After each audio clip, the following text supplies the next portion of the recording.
La vidéo, elle dure très exactement 47 secondes. Sur l'écran, il y a un jeune en sweat à capuche, nonchalamment installé dans ce qui ressemble à un magnifique appartement haussmannien. Ouais, le décor classique, étudié au millimètre près, quoi. Mais complètement. Juste devant lui, sur une table basse en marbre, bam, une liasse de billets bien épaisse.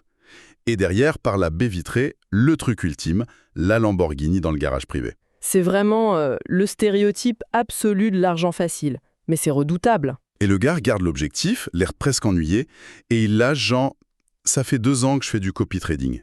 Le mois dernier, j'ai sorti 23 000 € net, lien en bio. » Fin de la vidéo. Et la mécanique derrière cette petite mise en scène, elle fonctionne avec une précision, je dirais presque terrifiante. Ah ben carrément, parce que la vidéo cumule 4,7 millions de vues, les commentaires défilent, t'as des gens qui supplient pour placer leurs 3 000 € d'économie, et c'est là que le piège se referme. C'est ça, le fameux clic sur le lien en bio. Voilà, ça mène vers un site super pro, les 3 000 € sont déposés, pendant quelques jours, le tableau de bord affiche des gains virtuels de dingue, et 3 semaines plus tard, bam, l'erreur 404.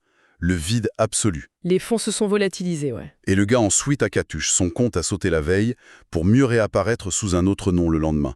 C'est juste fou. Mais la vraie question, c'est où part cet argent, tu vois? Qui tire vraiment les ficelles? Parce que on a souvent l'impression que c'est des petites arnaques artisanales, un gamin dans sa chambre. Ouais, le petit voyou d'Internet. Sauf que la réalité économique, elle est infiniment plus sombre et structurée. Et c'est exactement pour ça qu'on lance ce décryptage approfondi aujourd'hui. On s'appuie sur une enquête titanesque du média Block News, parue en avril 2026. Une enquête vraiment massive, oui.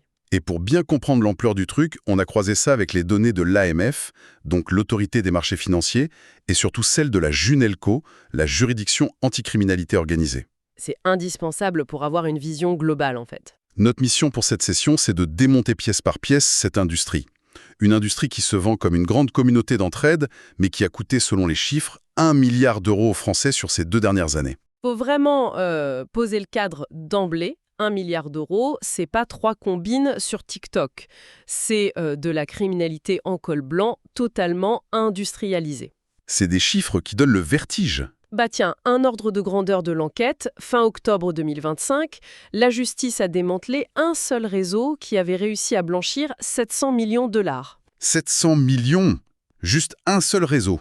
Voilà. Donc le but de notre analyse, c'est vraiment de fournir à l'auditoire les clés pour comprendre cette machine infernale qui siphonne l'épargne des gens. Alors, pour comprendre comment tout cet argent s'évapore, il faut d'abord savoir qui on a en face.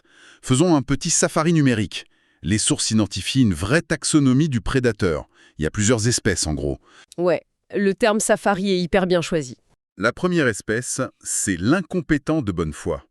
Le gars qui a fait plus 40% par pure chance pendant le grand bull market de 2021 et qui se prend pour un génie. Ah, ça c'est un biais cognitif hyper classique. En 2021, le marché montait tellement à la verticale que, honnêtement, tu lançais une fléchette sur n'importe quelle crypto, tu faisais du profit. C'est clair, pas besoin de diplôme. Sauf que le cerveau a horreur du hasard.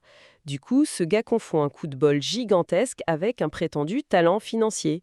Et bam, il se met à conseiller des centaines de milliers d'abonnés. C'est le gros herbivore maladroit, quoi. Il est pas méchant à la base, mais il écrase les économies de tout le monde sans faire exprès. Mais à quel moment on bascule dans la vraie malice?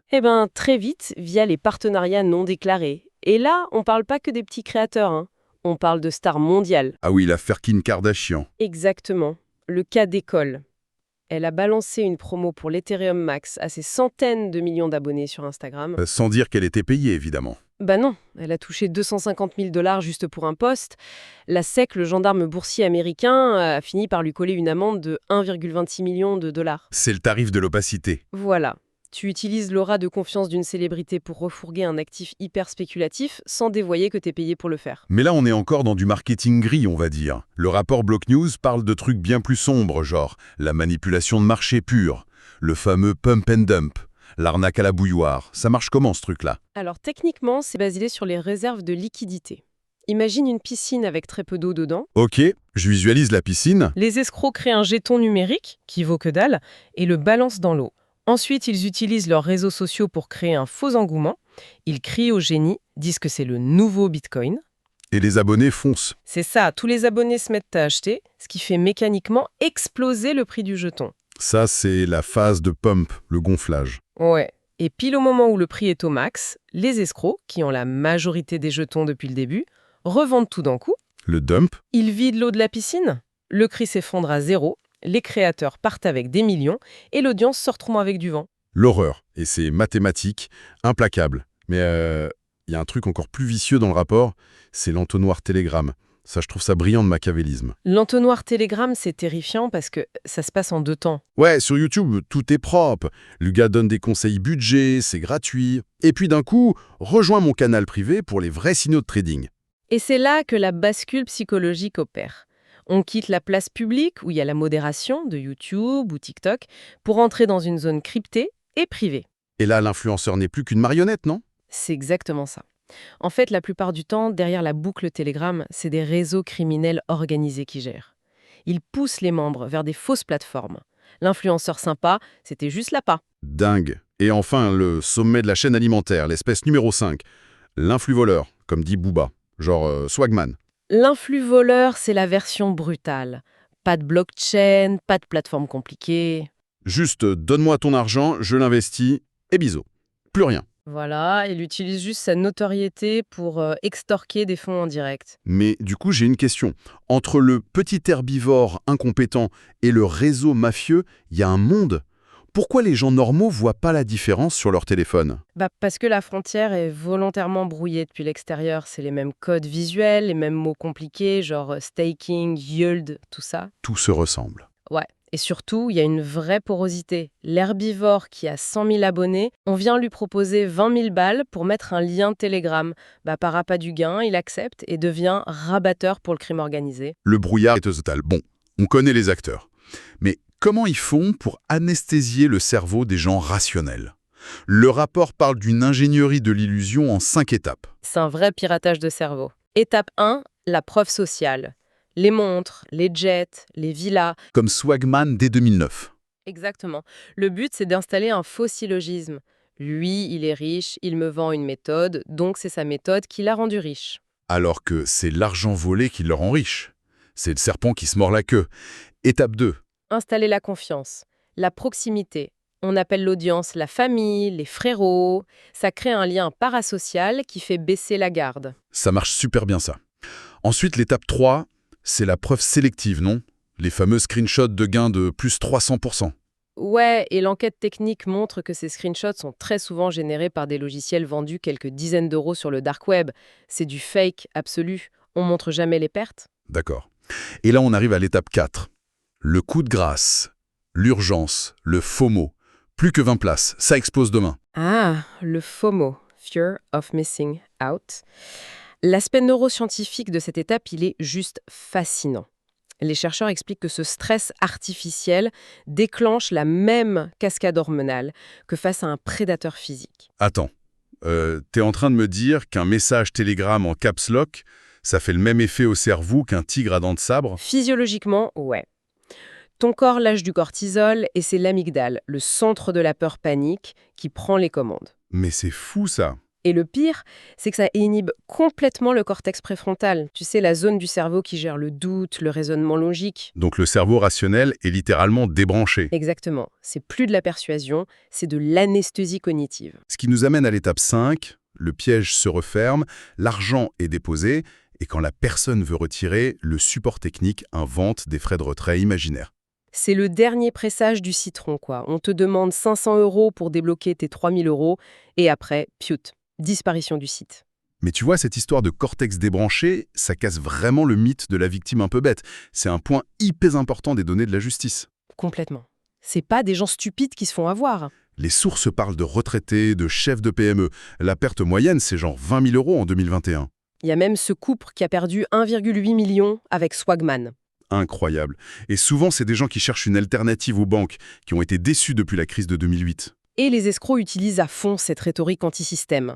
Mais alors, je me veux un avocat du diable 2 secondes. Les influenceurs, les réseaux criminels, ok. Mais les plateformes énormes, YouTube, TikTok. Quand Tribune dit qu'aujourd'hui, un tweet vaut un contrat, est-ce que les algos sont pas complices de ce désastre? C'est la grande question morale. Techniquement, les algorithmes sont agnostiques. Ils s'en fichent de la vérité ou de la légalité. Ils veulent juste du clic. Ils veulent maximiser le temps de cerveau disponible, la rétention. Et qu'est-ce qui retient l'attention humaine? L'argent, le clash, les promesses dingues. Donc les plateformes n'ont aucune incitation économique à nettoyer ça. C'est une alliance terrifiante entre nos biais cognitifs et des algos surpuissants. Du coup, que fait la justice? Parce qu'on a l'impression que le droit, c'est un petit escargot qui essaie de rattraper une Formule 1. Les procureurs eux-mêmes avouent être souvent démunis. Le décalage temporel est monstrueux. Une transaction blockchain, c'est une milliseconde. Une enquête pénale, c'est des années. Plus la honte des victimes qui n'osent pas porter plainte. Mais il y a quand même des victoires. Swagman a été mis en détention provisoire début 2025 à Nanterre et le fameux coup de filet de la Junalco en octobre 2025. Avec les 700 millions blanchis et 9 arrestations en Europe. D'ailleurs, pardon de te couper, mais techniquement, comment on déplace 700 millions sans allumer toutes les alarmes des banques mondiales? Grâce aux cryptos, justement. Ils utilisent des mixeurs ou des tumblers sur la blockchain. C'est un peu comme si tu verses 1 litre d'eau rouge dans un bassin immense rempli d'eau bleue. Tu agites hyper fort. D'accord. Et ensuite, tu siphonnes 1 litre d'eau à l'autre bout du bassin. C'est impossible de tracer l'eau rouge d'origine. Les algorithmes criminels fragmentent l'argent en milliers de microtransactions qui passent par Chypre ou les CIL et le ressortent tout propre. Mais c'est d'une sophistication redoutable, hein. L'escargot judiciaire a une chance contre ça, avec les nouvelles lois de 2026? L'arsenal légal s'est bien étoffé, oui. La loi influenceur de juin 2023 a vraiment changé la donne. Jusqu'à 2 ans de prison et 300 000 € d'amende.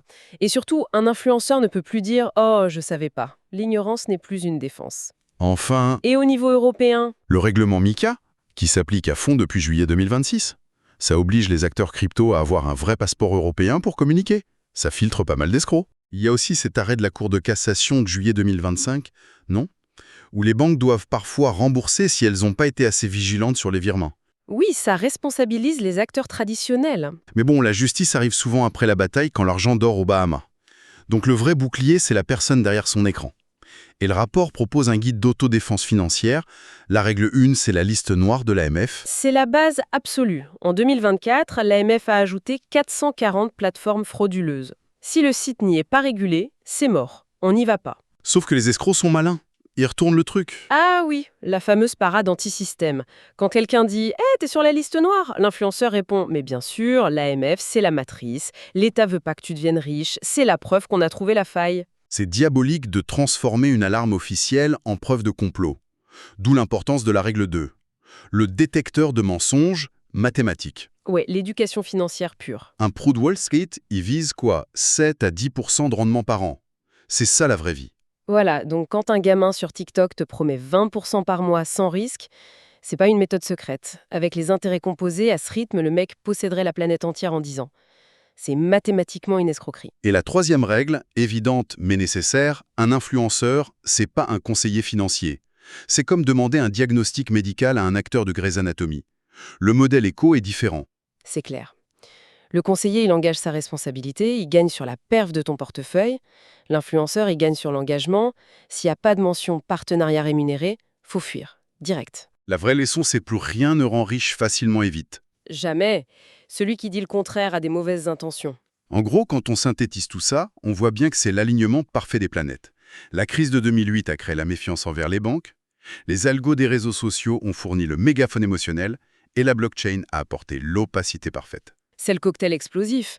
Mais tu vois, il y a un truc qui me fascine dans tout ça. Une espèce de boucle historique. C'est-à-dire? Pense aux origines de la crypto. L'idée, c'était de fuir le système bancaire de 2008. On trouvait les banques opaques, élitistes. On voulait être notre propre banque. L'autonomie totale. Le grand frisson de la décentralisation. Exactement.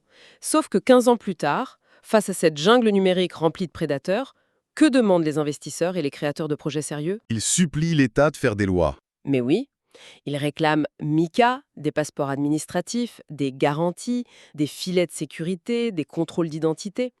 En fait, la brutalité de cette nature humaine non régulée est en train de nous forcer à reconstruire, brique par brique, les vieilles banques ennuyeuses et hyper réglementées qu'on voulait à tout prix détruire. Ah ouais, le paradoxe est magnifique. On a fui les banques pour supplier les gouvernements de recréer les mêmes murs de protection. C'est une sacrée ironie. C'est une chose à laquelle l'auditoire pourra réfléchir la prochaine fois qu'une vidéo de 47 secondes avec un sweat à capuche et une Lamborghini apparaîtra dans son flux.